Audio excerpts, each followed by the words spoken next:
குழந்தைங்களுக்கு homeopathy medicines கொடுக்கறதுக்கு நிறைய பேர் தயங்குவாங்க. அது ஒரு டயத்தில் என்னென்னா அதில் ஏதோ ஒன்று கலக்கிறாங்க, அதனால தான் அது ஈஸியாக சரியாகுது அப்படிங்கிற மாதிரியான ஒரு தாட்.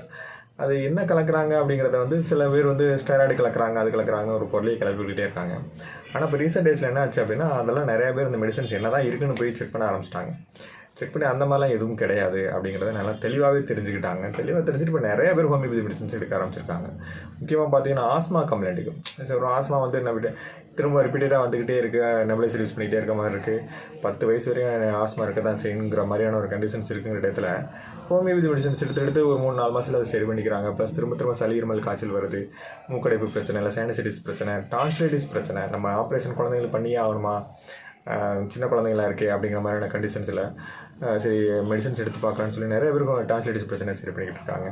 அதேமாதிரி பார்த்திங்கன்னா ரொம்ப த்ரோட் பெயின் இருக்கிறது, நாள்பட்ட இருமல் இருந்துக்கிட்டே இருக்கிறது, தலைபாரம் இருந்துக்கிட்டே இருக்கிறது, காது வலி மூக்கடைப்பு இருந்துக்கிட்டே இருக்கிறது, இல்லை நேசல் பாலிப்ஸ் தொந்தரவு இருக்குது. இது எல்லாத்துக்குமே ஹோமியோபதி மெடிசன்ஸ் ஒரு பெஸ்ட் ரிசல்ட்டாக இருக்குது. எனக்கு தெரிஞ்ச நிறைய பேர் என்ன சொன்னாங்க அப்படின்னா, ஒரு டைம் ஹோமியோபதி மெடிசன்ஸ் எடுத்தால் எனக்கு ஒரு 6 மாதம் எனக்கு எந்த பிரச்சனையும் இல்லை சார், குழந்தை நல்லா ஆரோக்கியமாக இருக்குது, நல்லா சாப்பிட்றாங்க, நல்லா தூங்குறாங்க, நிறைய விஷயங்கள்லாம் நல்ல மாற்றங்கள் இருக்குது. ஒரு 6 மாதம் ஒரு வருஷம் கழிச்சு ஒரு லைட்டான சளி பிடிக்குது, அதுவும் அந்தளவுக்கான ஒரு பிரச்சனைகளே தெரியலை அப்படிங்கிற மாதிரி சொல்கிறாங்க.